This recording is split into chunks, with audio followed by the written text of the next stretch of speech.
Hello everyone, today we start a series about Erwin Rommel. I catch up with these every once in a while only, so it seems like standalone videos or something.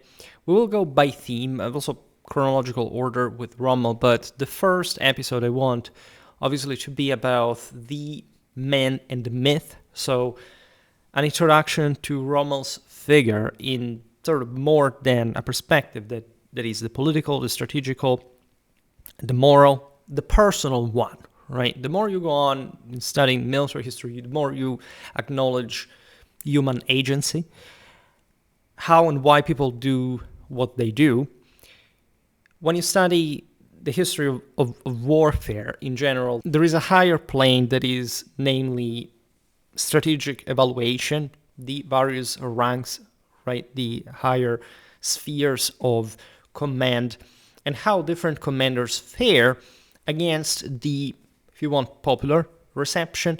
I don't like the term popular, nor terms like the collective imagery or sort of the kind of sort of subjective standard that in any case is present in every narrative, right? I think that I started also a series, for example, about Adolf Hitler. We live in times in which a certain part of sort of society, for different reasons that we will not digress too much on today, and that can obviously be profitably browsed in a different video, tends to reevaluate history by essentially dumbing it down, right? This is the first feature, regardless of which kind of perspective you're looking at things from, that prominently stands out, especially with the very later generations and their approach to de facto a fictional historical fantasy, imagination, really, rather than that term is pretty fitting. Among the causes of this, at least I've seen this from YouTube, not just with Schwerpunkt, but mostly in the years before, when I mostly consumed myself sort of videos about military history, World War II, and so on.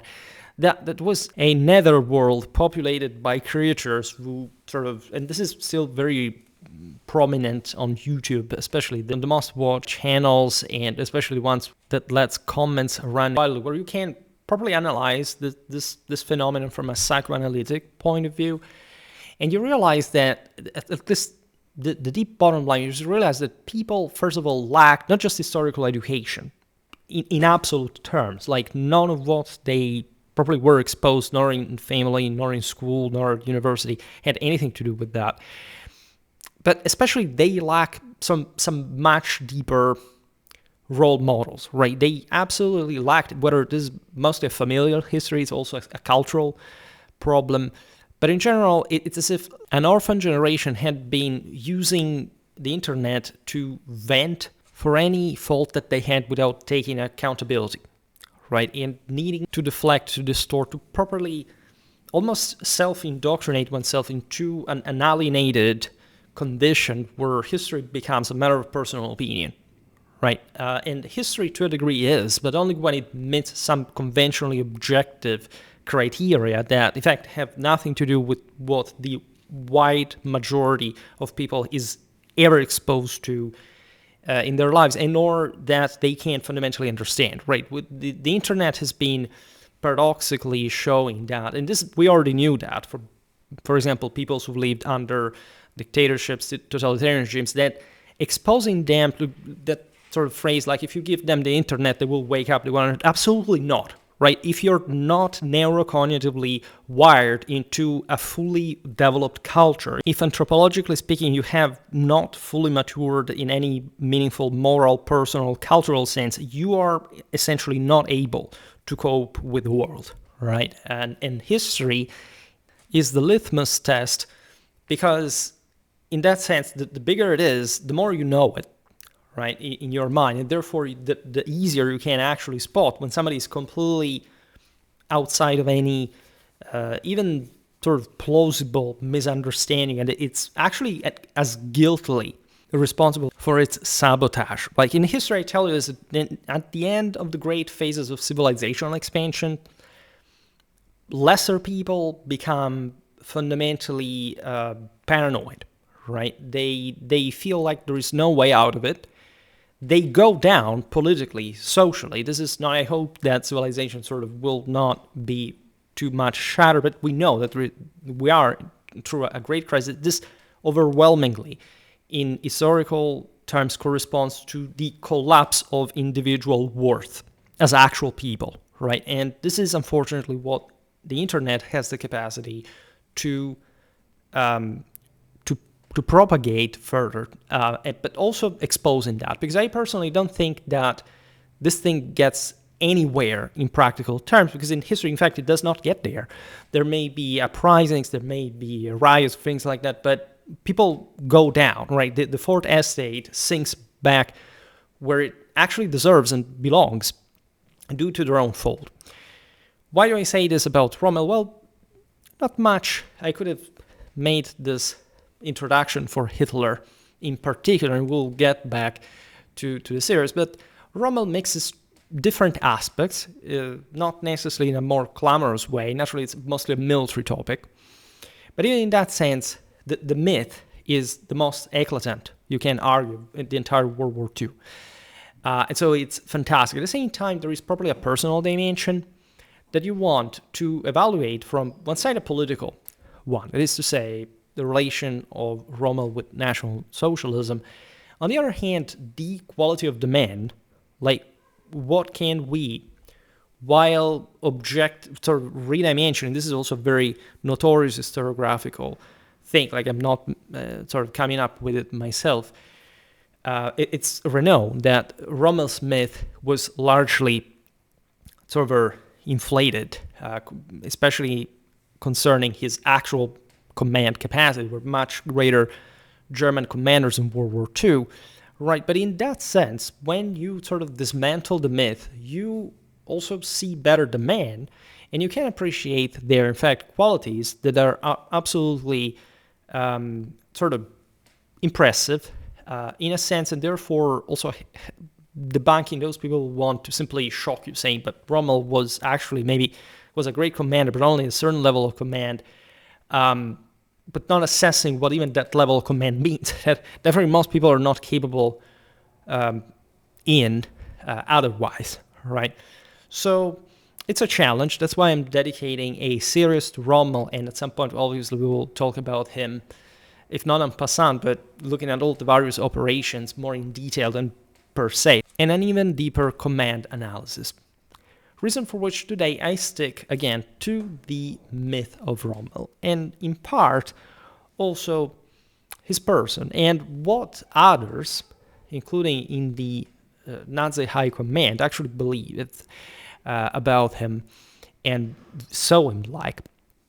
In fact, Erwin Rommel, whose full name was Johannes Erwin Eugen Rommel, and was born on the 15th of November 1891, before meeting his death on the 14th of October in 1944, became universally recognized under the celebrated nickname of the Desert Fox, in the original German known as Wüstenfuchs. He ultimately attained the exalted rank of Generalfeldmarschall, the highest field marshal position within the German armed forces, and stood as one of the central most prominent figures in the military history of Germany throughout the entirety of the Second World War. Across the span of his extensive career, Rommel served successfully in 3 different incarnations of the German army. First, donning the uniform of the Imperial German Army during his formative years in the Great War, then continuing his service in the greatly reduced Reichswehr throughout the era of the Weimar Republic, and finally commanding forces as part of the Wehrmacht under the authority of the Nazi regime that came to power in 1933. By the time Adolf Hitler decided to heed the urgent Italian request for military assistance in the Libyan theater by dispatching his most favored general to take command of the newly formed Afrika Korps, Erwin Rommel had already begun to emerge as something of a national celebrity within Germany. We are here to understand how and why that is the case. Much was absolutely deserved, much was political in nature. This fame rested upon essentially his record as a highly decorated and exceptionally bold officer during the First World War, most notably earning him the coveted Pour le Mérite, Prussia's highest military honor, for the extraordinary exploit he performed on the Italian front, most famously at the Battle of Caporetto Cobaret in 1917. That's an extraordinary battle, and it was him that earned, by the way, his, chevron, so to say, on the Mata-Jour. And by the way, that created even some problem during Axis times when, some Italian officer asked, where did you get that medal? He answered, Caporetto, as a matter of fact. And we will see that. Again, today's video is not for military analysis. Even this series is specifically about Rommel in a personal sense, right? So there is naturally much warfare in here, but it's focused on his particular story, right? Now, building further upon those wartime experiences, Rommel went on to publish his influential 1937 book titled Infantry Attacks, a work that distinguished itself markedly from the more conventional and theoretical style common in German military literature of that period, because it drew directly from his own practical frontline lessons, achieved widespread popularity, and quickly rose to the status of a bestseller. I've seen this sort of European and world history figures, also de Gaulle being very invested, as you know, in publishing about tank doctrine before World War II, seeing, by the way, there is even a meeting point because he had understood that the Maginot Line and especially French tank doctrine was somehow sort of inconsistent, whereas Rommel would be on the other side, the guy who would essentially demonstrate how true that was. Now, in this way, the earliest foundations of what would become his enduring legendary reputation were already being laid, rooted as they were in the ambitious drive for distinction that had characterized him even as a relatively junior officer during the 1914-18 war. All right, because the personality means really a lot here. Character influences a great deal of his command capacities, of the vision we have of his exploit, and also how this was coped with within Germany itself and by the Nazi Party, the German High Command, etc. Now, when the Second World War erupted, Rommel famously demonstrated his tactical brilliance once more by leading the 7th Panzer Division with remarkable speed and audacity during the rapid German invasion and conquest of France in the spring of 1940. That could have resulted in a complete collapse also of the Franco-British lines before the Dunkirk thing, which was, if a miracle, actually caused by the Germans, not pulled off by the Allies. Germans that, in fact, sort of crippled their command because of different schools of thought rivaling with one another, crippling the command itself. Rommel highly distinguished himself for being the pushiest and actually getting there almost to do the thing, right? He had seen it correctly. The Germans could basically crush the entire Allied front at that point with much more devastating results, but they wouldn't. They called it off. Nevertheless, it was truly in the arid, sun-scorched expanses of North Africa, specifically along the long coastal corridor that connected Italian-controlled Libya with British-held Egypt, that Rommel's name became forever enshrined in military legend. This, by the way, was one of the most nightmarish theaters in the entire war, especially from a logistical point of view. I want actually to make a series about North Africa during World War II, because it is actually an incredibly important front, incredibly underrated in absolute strategic terms, all right? And we'll get there also in part with Rommel here. And in fact, it was in precisely in this unforgiving desert environment that he achieved his most brilliant and spectacular victories, earning him the famous epithet Desert Fox from his British adversaries, by the way, a title destined to accompany his name for all time.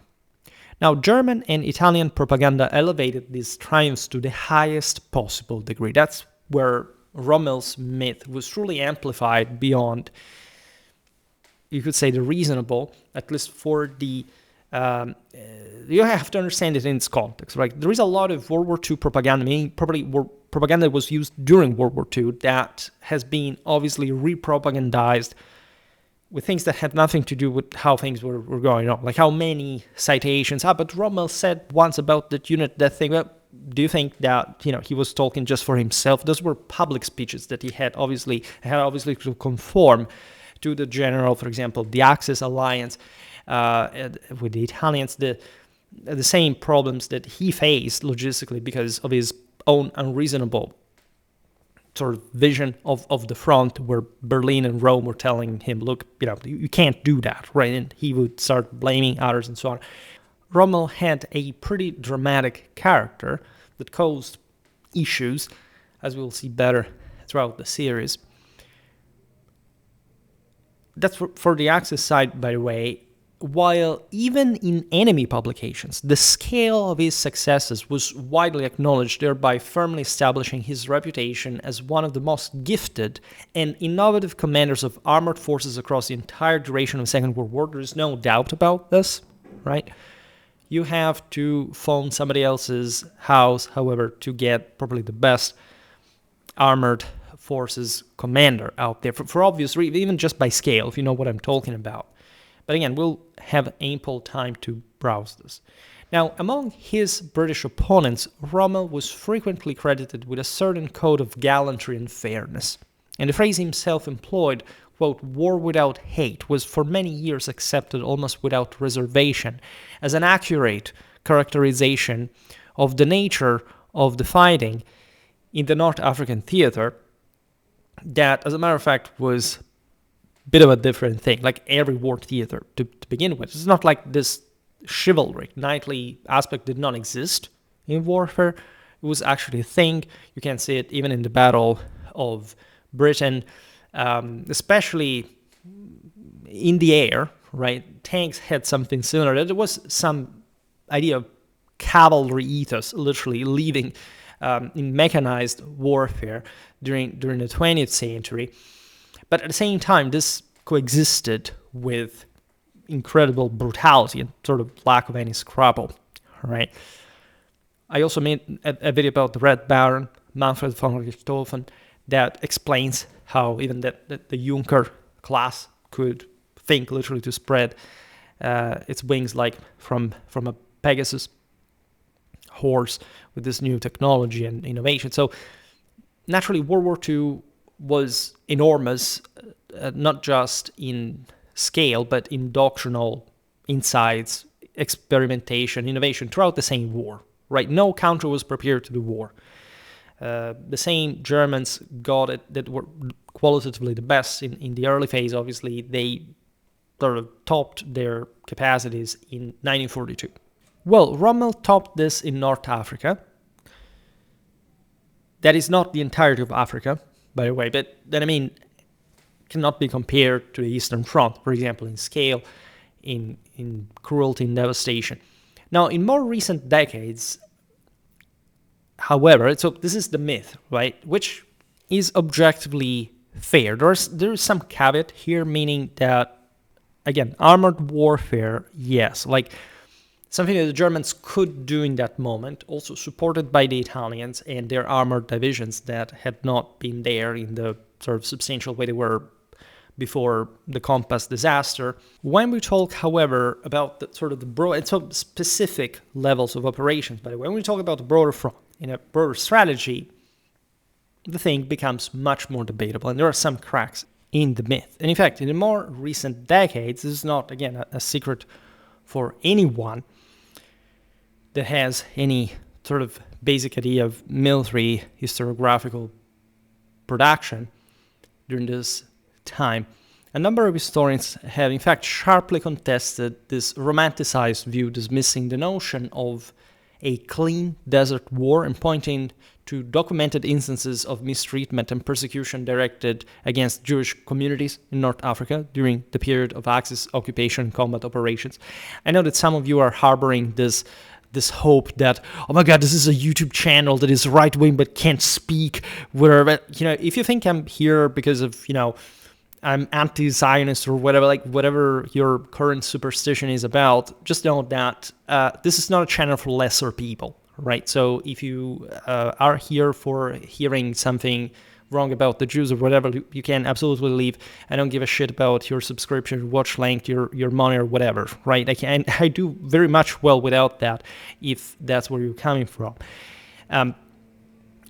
This also just from a political, moral point of view. Now, at the same time, however, because this is, at the end of the day, a military historical video, but just to be very clear, other scholars continue to maintain that no irrefutable evidence has ever surfaced directly connecting Rommel personally to the ordering or even the knowledge of such misdeeds, and they further contend that when compared to virtually any other theater of the global war, the Desert Campaign under Rommel and his British counterparts represented perhaps the closest approximation to a relatively honorable and restrained form of warfare that the Second World War produced.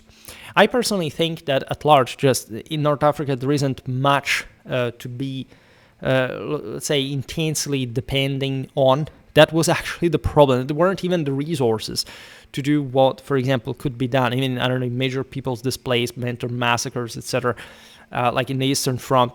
The peoples were different. The history of these places, of the colonies, was something else. Like the Axis and the Allies were fighting, indeed, mostly just to achieve a military goal that, again, is probably the most important, as even underrated strategic dimension of this whole. And in the difficulties that arose from the theater are definitely extraordinary. So there is some higher sort of standard of look at what this really was. And it's true also that the Eastern Front actually stands out more in strictly moral terms, also in moral terms. But this is the point. This front was tidier because especially the local lands were less politically, ethnic, religiously, contentiously relevant compared to Central Eastern Europe, right? There's also the sense that's been part of the myth in a way that the British and the Germans sort of esteem one another. It's part of the myth. At least it's partially true. Again, we've seen it also with pilots not killing each other, whether parachuted on the channel, and similar things, right? But sort of the reality of war is a bit more brutal in many ways. Also, in so many different instances, like think about the same colonial troops of the British, like the Germano-Italian relations and so on. It's a pretty dramatic theater anyway. Now, under his leadership of combined German and Italian forces in the North African theater, Rommel repeatedly demonstrated his aforementioned aggressive style, most notably renewing large-scale offensive operations in January 1942 against British formations that had been seriously weakened by the diversion of troops and resources to the Far East following Japan's entry into the war. These early successes played a crucial role in shaping the emerging legend of Rommel during the initial phases of the wider war. Within Germany, the narrative was deliberately cultivated by Nazi propaganda authorities as a means of glorifying the Wehrmacht, bolstering public morale and instilling confidence in ultimate victory.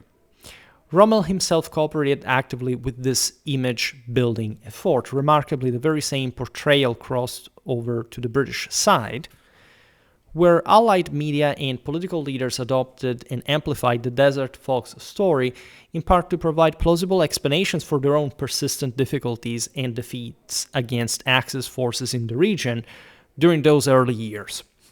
Right? The British did not perform overwhelmingly well, right, in the Mediterranean.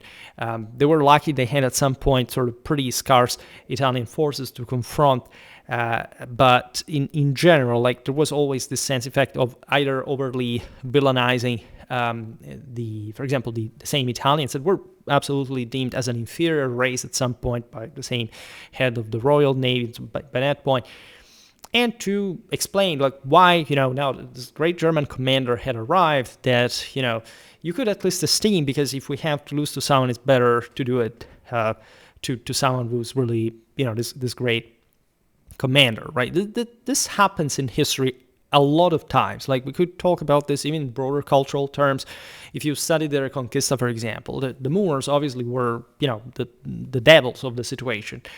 Until, things faded, there were, some, North Africans that were siding with the Spanish as opposed to the Ottoman. So at some point, in 17th century, Spanish painting, you find, this dignified portraits of the Moorish leaders and so on, because you wanted to show how good and proud and the warriors there. This happens constantly, still today at every level. Like it's if you think about it, you can really point to so many different instances where this is regularly done by this or that. But we all fall into it to a degree. Now, studying military history requires that understanding, right? Here, by the way, we're talking just during the war, because naturally Rommel's myth also exploded, at least at a more popular scale, naturally after the war, and for political reasons that you must understand. Restoring lost honor to the Germans, the fact that we absolutely needed Germany in NATO, in a free Europe, and so on. So it was absolutely okay. Even with all, of course, the making the sort of the cost-benefit ratio of the story to, bring Nazi scientists to Nassau, or again, having this obvious sort of celebration of certain German feats during World War II, aside from so trying to gnostically disconnect like their performance also from the political beliefs and how what the war was about to begin with.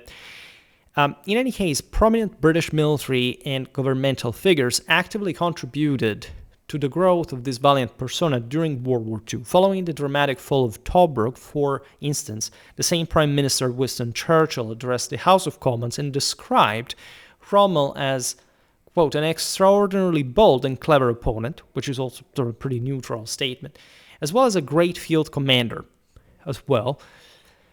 So it's also how you put these statements together. It's the famous citations, sort of collage that I was talking about. You can easily put together like a picture, right? Something that did not quite exist in an entirely positive sense, like in this myth, for example.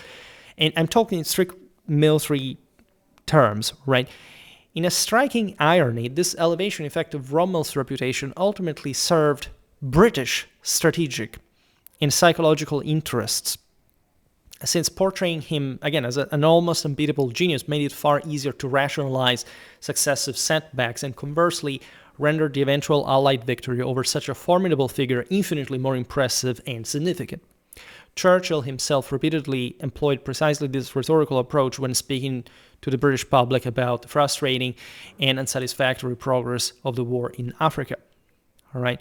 There were some also general appreciations, of course, both sides made in genuine, in the earnest, really, regarding their military performance. Right. Churchill sort of acclaimed also, for example, the annihilation of the Ariete division as one of great feats of heroism at the Battle of El Alamein. There were really many instances in which, of course, you could appreciate among Europeans across this sort of ferocious totalitarian regimes and sort of the struggle against the same, like these are military men. There is a code of honor.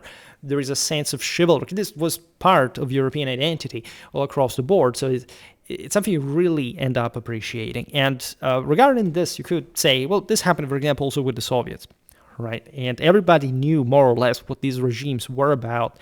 But you could still find people flirting with at least certain aspects of cliche. After all, think about the same figure of Stalin, how fortunately, the European Union has sort of boxed together fascism and communism as a criminal sort of legacy that Europe rejects. There are some certain countries in Europe that, in the majority in this sense, that, for example, are against, depending on which side they were at the time and after the war, whether they criminalize fascism but not communism in their own constitutions or vice versa, right? So it's weird, right? And I think a united Europe should start from the fundamentals of sort of a pretty shared and historically objective assessment of what the history in the sense of the entire continent was really about and why, right? Because this was truly a European war before being a world one,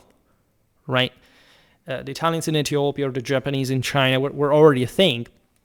There had been the Spanish Civil War and so on, but fundamentally this war was, again, the yet another big European conflagration that eventually brought the entire world again into arms, fighting one another in the most destructive way ever witnessed in mankind. So, but cliches, people still believe in that, right?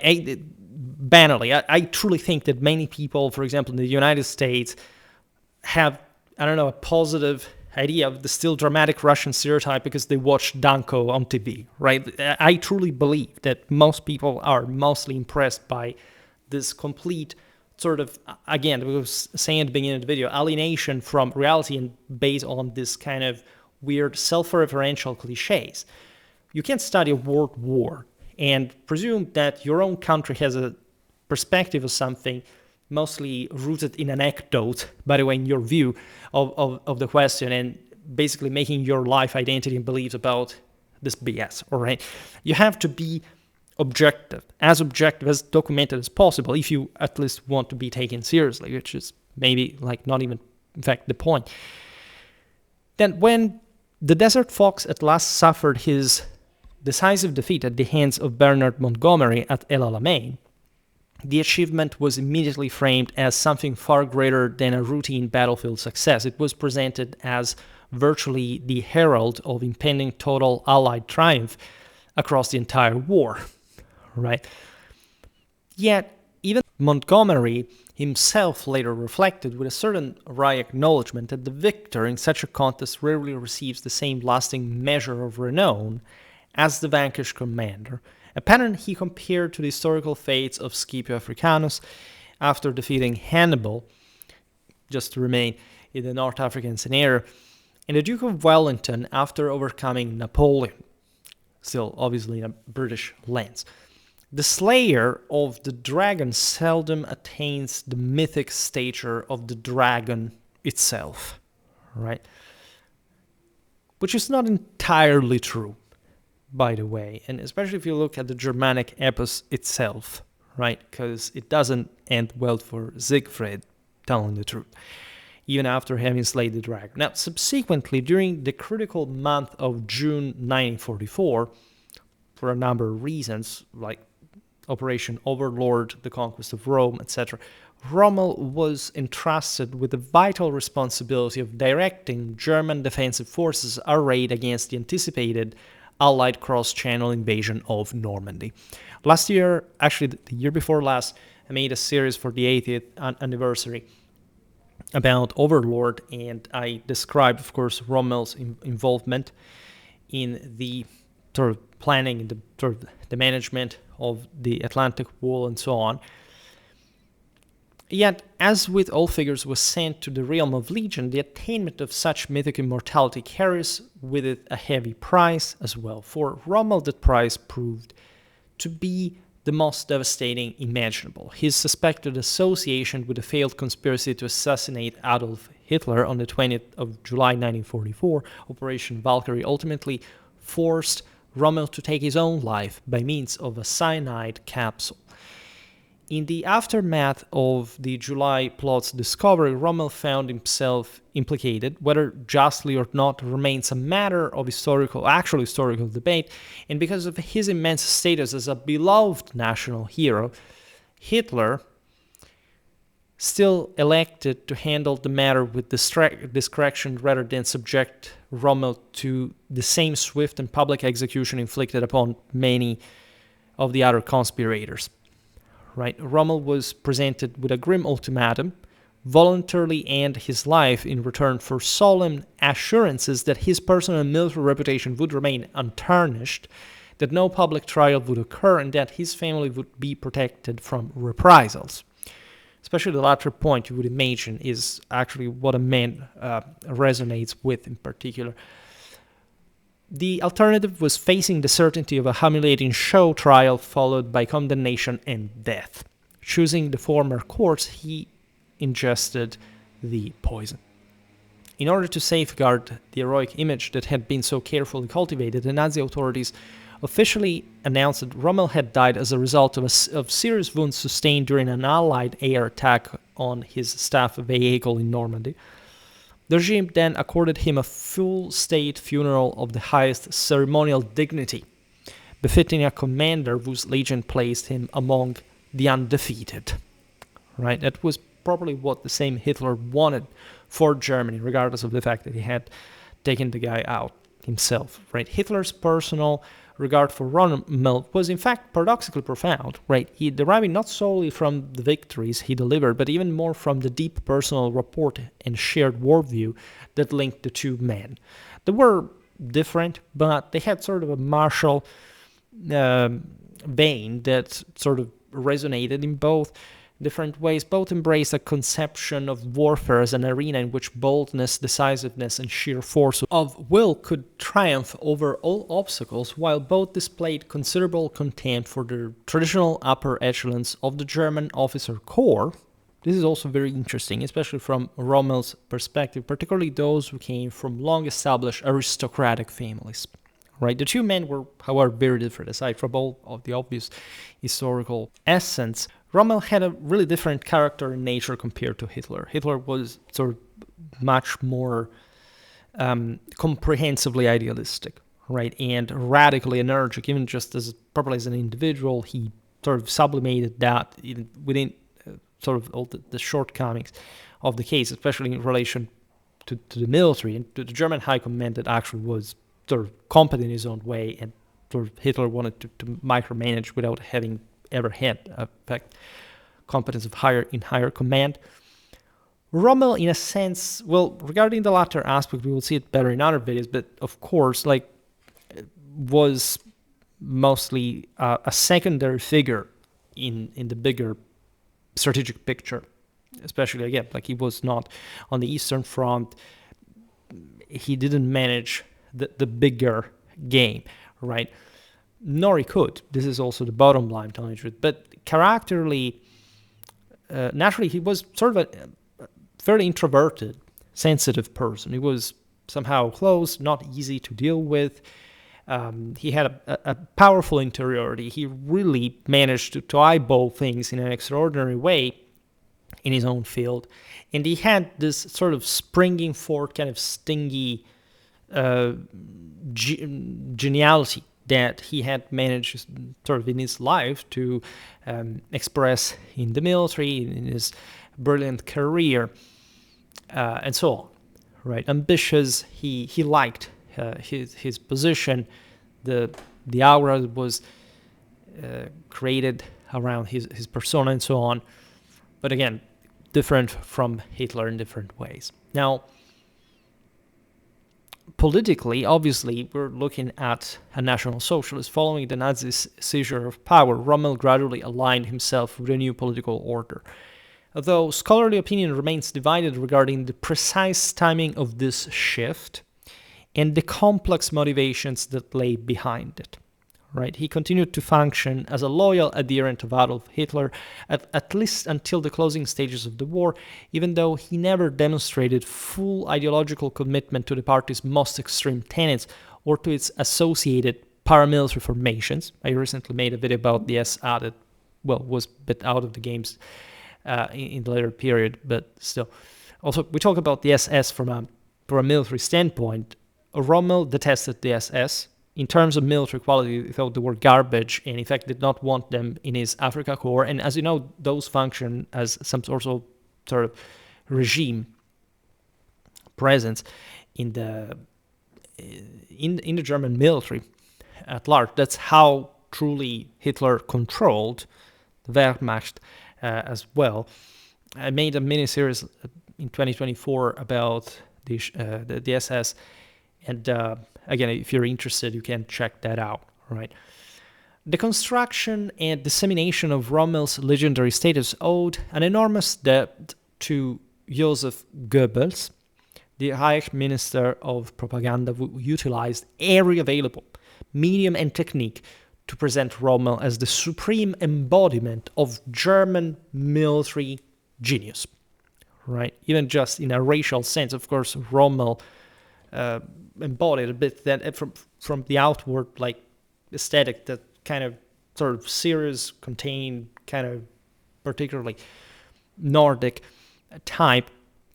Regardless, again, the character was slightly less granitic, but at least stoic enough for pulling off those magnificent feats during the war in France and North Africa. Now, within the German population, a powerful conviction thus took root that the presence of tactical masters, such as Rommel at the head of the Wehrmacht, virtually guaranteed ultimate invincibility.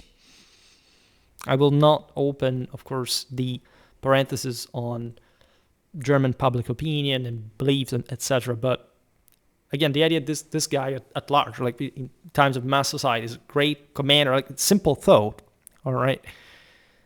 People does not look at, I don't know, that this operation was larger in scale to this or that. No, you want the victory. You want the guy who won that, and that's cool and is German, is like you, and so on. Remarkably, the power of Rommel's legion not only endured the collapse of the Third Reich, but actually expanded in the post-war era. This, I personally find the most interesting part of the story, mythologically speaking, because this idea grew far beyond the limits that the available historical evidence could reasonably sustain. That's where things got wrong. It wasn't about the obvious World War II propaganda. It was a completely normal. Every country sort of put out sort of strange ideas, distortions, misrepresentations. It is completely normal. It should be done. Some of the greatest masterpieces in the history of mankind were achieved through propaganda. And propaganda itself is also not exactly what we blame on a regular basis, essentially misconceiving the semantics as neutral, right? That's active periphrastic in Latin. Means propaganda means something that has to be propagated, right? Regardless of the content. Whereas today, propaganda is somebody forging history, making up facts and sort of dispatching them as true in a dishonest, mischievous way. What matters is how we received Rommel's myth, how we made up Rommel's myth, and why people want this still today. That's also another thing I will not discuss in particular today, but let's at least try to understand here how we got there, right? In fact, after the war, numerous authors portrayed Rommel as an essentially non-political, supremely talented professional soldier who had become an unwilling victim of the Nazi system and who had participated directly in the 1944 conspiracy to overthrow Adolf Hitler. All right, so you have all the positives at the end of the day. Great guy, German patriot, someone who really, at that point, why did he really fight this war? Well, because, I don't know, even regardless of the regime, you fight, let's not talk about that, that's not important. The important is that, you see, it was actually also killed by Hitler later, never mind that they actually went along pretty well up to that point, and so he would have been the guy where at least maybe he would have changed his mind about the regime, whatever, and we don't even know that, we don't know that, even. The military capacities also was overly magnified, but still, there is a broader narrative.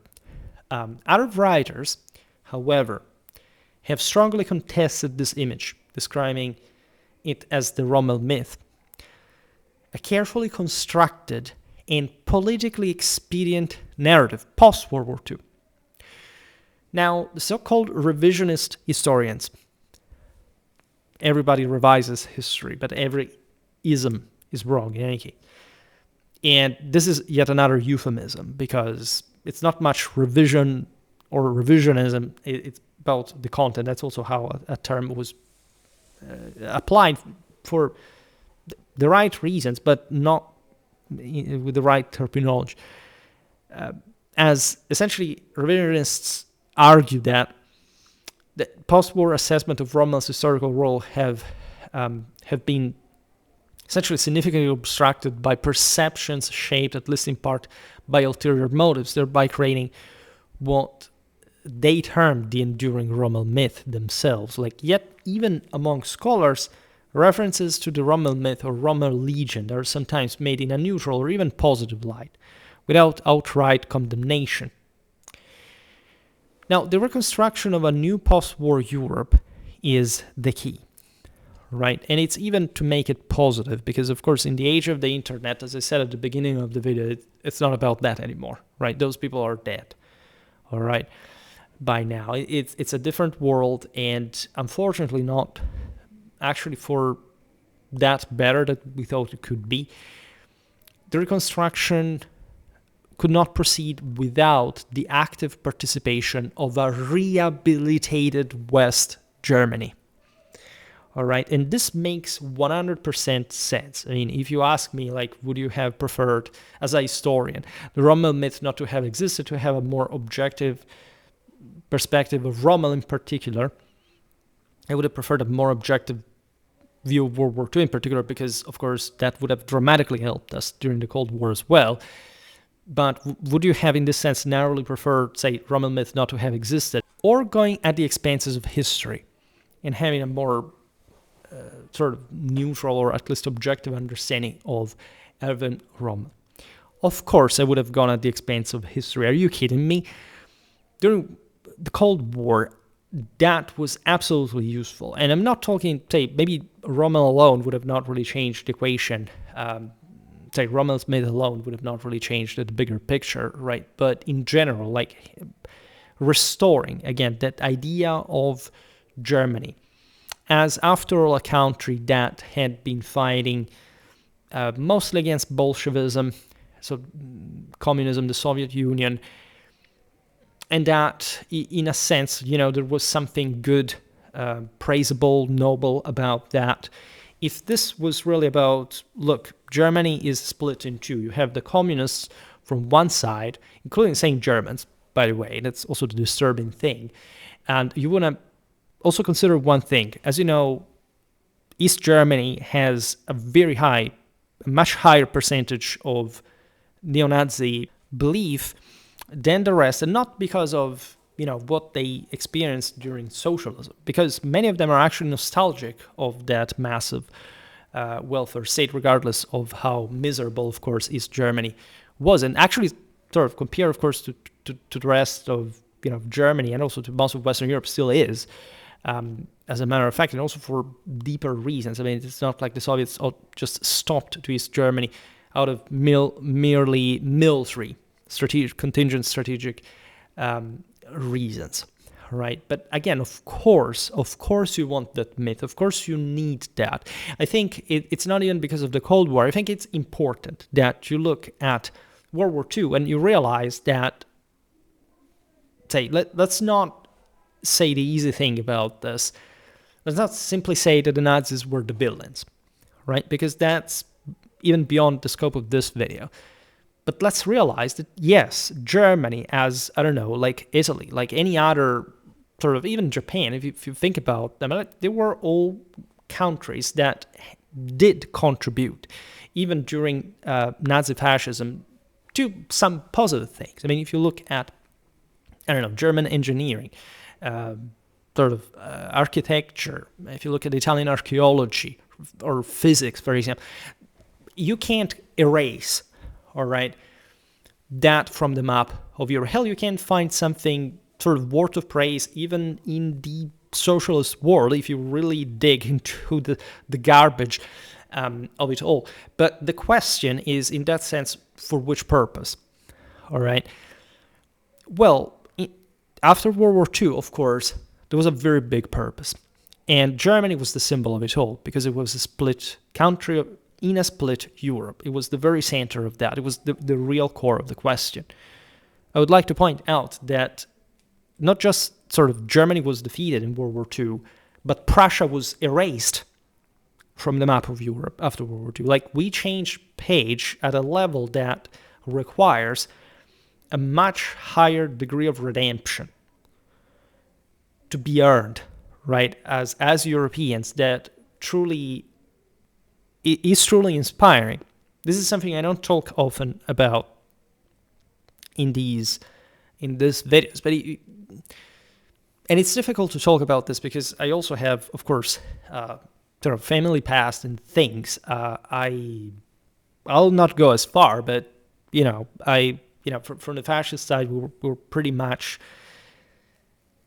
My paternal grandfather in particular was pretty much close to a very specific figure. I will not say here the thing, but in general, like, consider that this is a thing we lived still on our skins. I live currently in my deceased paternal grandparents' house, and I have portraits of them. I knew them. We talked about the war. It was something, well, particularly old people. My paternal grandfather was class 1906.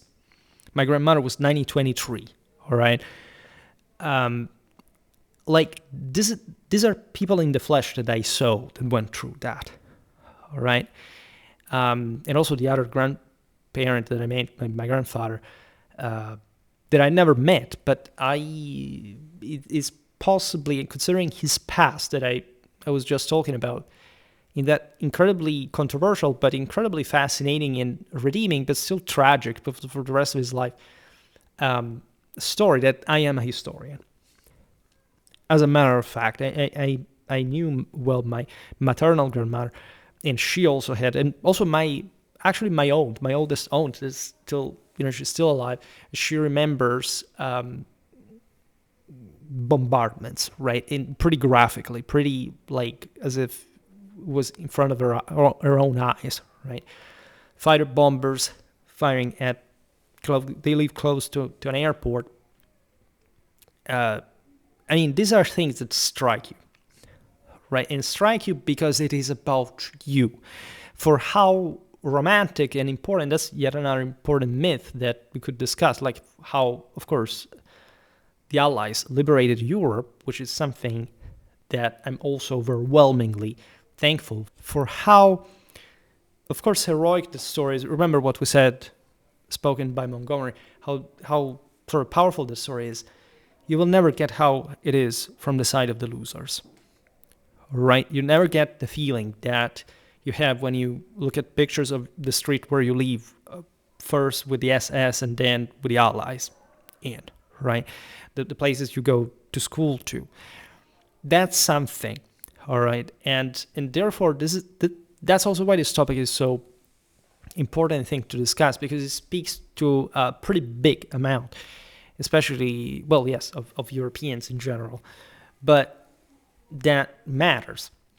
Because if Germany, Italy, Japan are the countries that they are today, and regardless, of course, of the differences, but in general, like some of the richest, longest living, right, in the broader sort of global context, and for what happened to them after World War II, very different from, for example, quote-unquote, liberated post-socialist Europe. And actually, part of Germany, as we just explained, was also that. And had to cope with it, in fact, much harder. But the question is, something out of World War II did work the right way. And this is something salvageable, and it's not something you can rewrite in idiotic terms, right? History will always be revised, but you can't revise it in ways that do not make any sense just because you're radically underschooled and you don't even know what history is, because you didn't have enough parenting to make it work like as a fully developed human being. That's a completely different side of the story, and that's what we should recover, especially in Europe, I think. But I would really like to see a transatlantic revision, so to say, of this whole. But aside from this, if you really think about it, in the shattered landscape of German national dignity after 1945, one solitary figure remained standing largely unscathed. That was exactly Erwin Rommel. Remember, the Germans had the Nuremberg trial. The Italians did not have that. The Japanese did not have that, for different reasons. And those are the same reasons, right? And this is very similar, by the way, and also inverted sometimes, like the Italians as the idiotic incompetents that after all were not that dangerous. There were too many Italian-American voters in the United States to make a fuss about that. No trial. What happened to fascists in Italy or Japan? You have that idea of Japan, that after all, the Japanese look at the kamikaze. The Japanese were really, after like the old medieval knightly ideal, they were honorable. They had this integrity. In movies, you see them always serious, always martial, whatever. Japan was one of the most radically incompetent countries out there. They mismanaged like the war in disastrous ways, and I made few content about this, but in general, it's for the same Germany. Like Germany, in terms of it's not like they were the best in terms of like they were the only country who could ever invade the Soviet Union. The only ones that could do it with the means, again, without French or Italian industry, Germany alone could have never done it. But still, they were the guys that had a chance to win to begin with, right?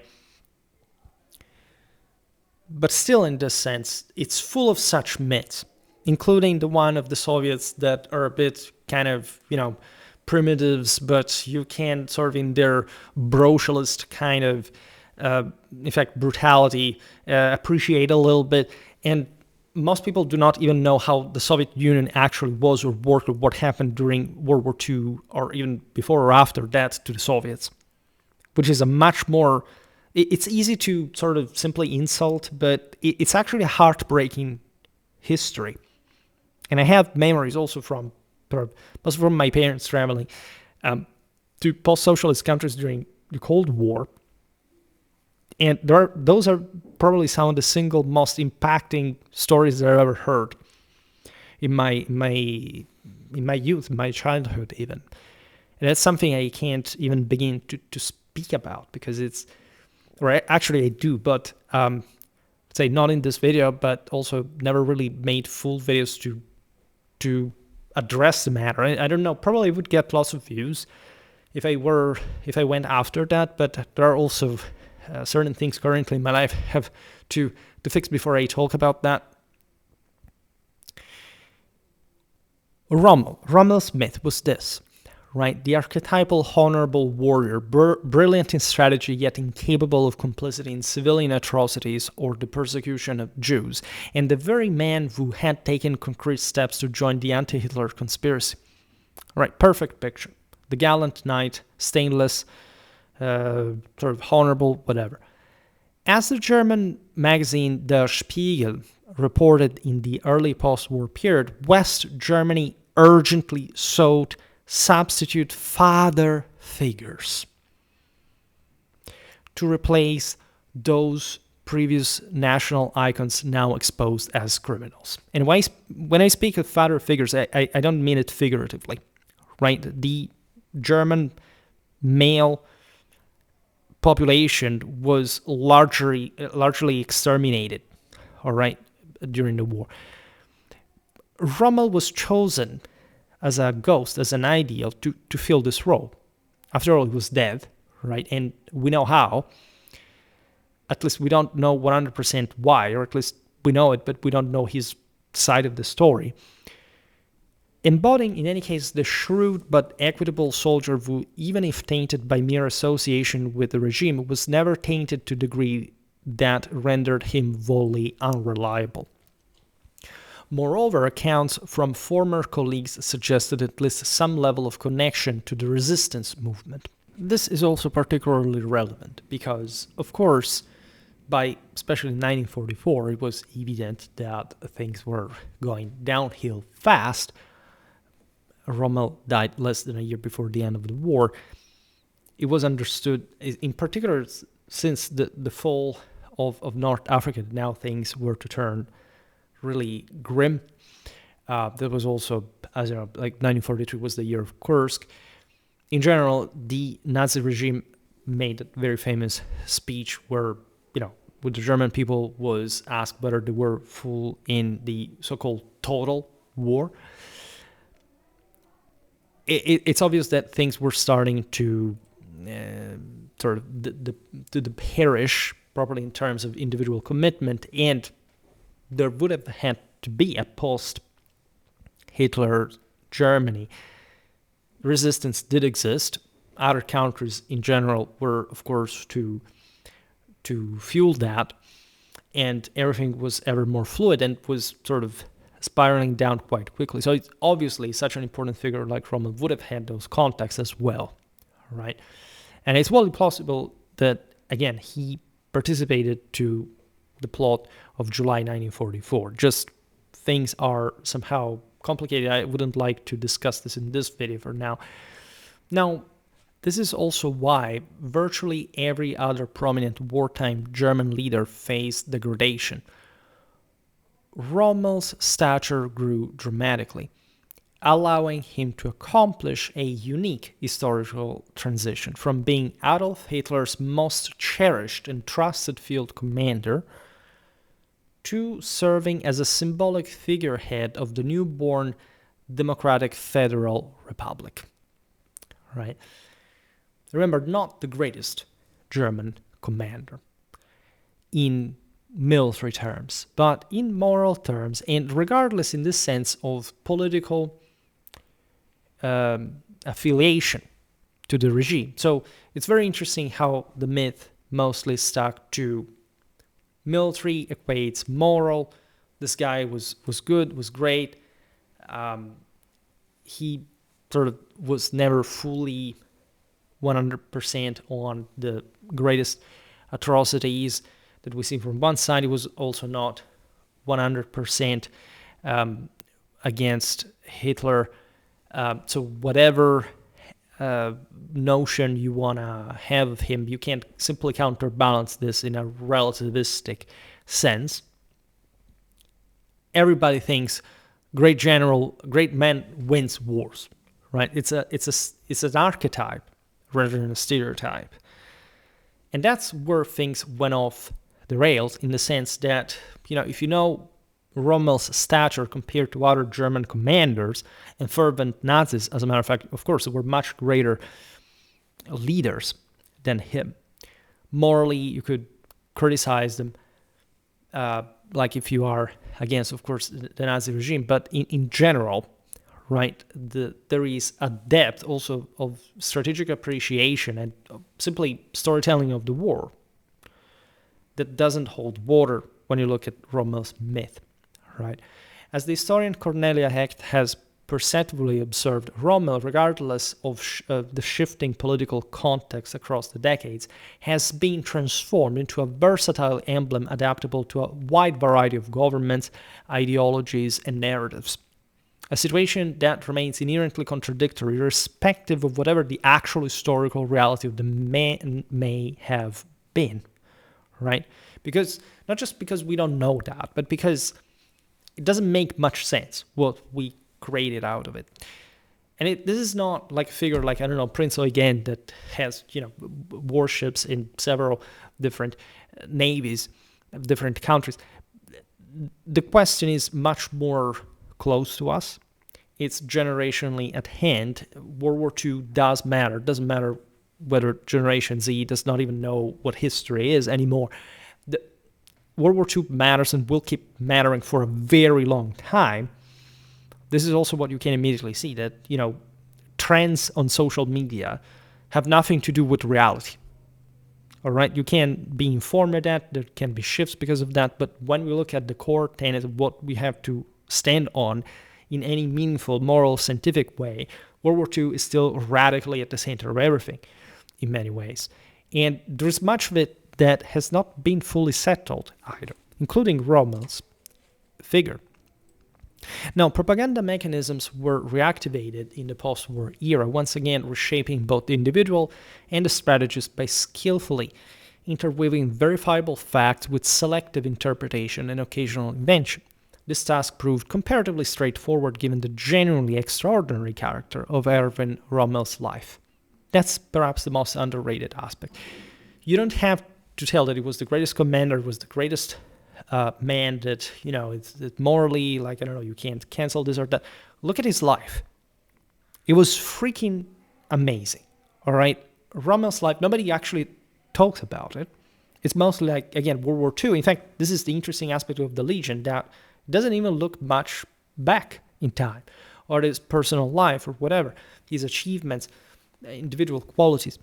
The portrayal of Rommel as a champion of ethical and restrained warfare proved highly useful for the rebuilding of West German military establishment, for the gradual reconciliation and renewed partnership between the former wartime adversaries, in particular the United Kingdom and the United States on one side, and the emerging Federal Republic of Germany on the other.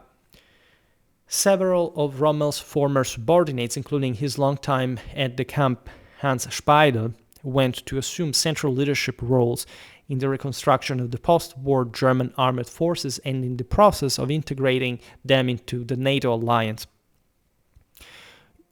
Other big thing, the guy had no connection with the Eastern Front, fundamentally, right? He actually had, but say he did not fight there. He was mostly understood in a more deeply and narrowly Western sense, right? This had to do with the Anglo-Americans and their perception of the Germans in particular, right?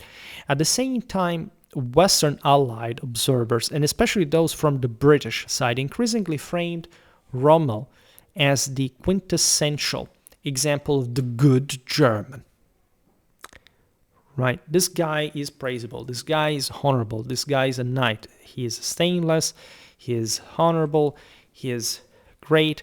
It's the top enemy that everybody wants to have to defeat at the end of the day. And let's not discuss why we were fighting that war, what Rommel was doing there. There are also deep misconceptions, including the fact that, I don't know, if you're given a rifle to kill people in general, like, you always have a choice. But that's something perhaps I shall make a video about the trial of Nuremberg, as a matter of fact. We could make something about the Holocaust. We could make really lots of interesting things, as a matter of fact, that I've never covered on Schwerpunkt. That would be very, very, very, very interesting. Actually, this year, this month in particular, I want to do more of that. Now, at the full extent of Rommel's alleged involvement in the 1944 attempt on Hitler's life became publicly known in the post-war years, his standing rose even further among his former enemies.